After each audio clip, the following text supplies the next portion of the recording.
Glass, dernier film en date de M. Night Shyamalan et conclusion d'une des trilogies les plus inattendues de ces dernières années, sera, je pense m'avancer sans trop de risques, le meilleur film de super-héros de l'année.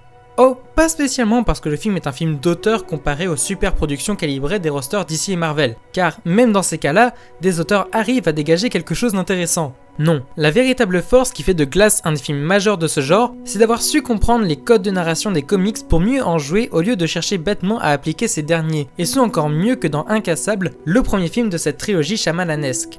On peut voir par le prisme du personnage d'Elijah Price comment Shyamalan a su digérer les rouages de ce que certains qualifieraient de divertissement calibré où normalement le plan des producteurs / éditeurs passe trop souvent avant l'envie des auteurs de raconter les histoires qu'ils veulent. Et de cette imprégnation du média, Shyamalan a su en dégager une leçon d'écriture de films du genre tout en jouant avec les codes de ce dernier. En effet, il aurait été facile de conserver le statut des deux précédents films de cet univers, à savoir David Dunn est le gentil et Kevin et Elijah Price sont les méchants. Mais non, ici toutes les cartes sont redistribuées et le quatuor de personnages principaux baigne dans une nuance de gris où personne n'est clairement identifié comme gentil ou méchant. Tout dépend du point de vue que le spectateur adoptera.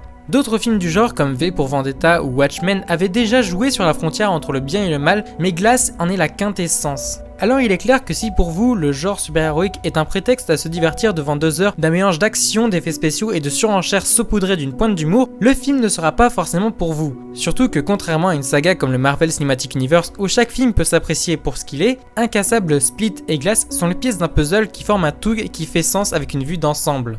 Alors, Marvel, DC et les autres créateurs de super-héros, vous êtes bien gentils avec vos Captain Marvel, Spider-Man Far From Home, Dark Phoenix, New Mutants, Shazam, Joker, Hellboy et Avengers Endgame, mais vous pouvez déclarer forfait, vous avez déjà perdu face aux meilleurs films de super-héros de ces dernières années.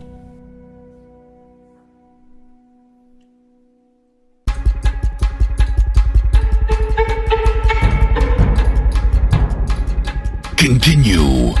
10, 9,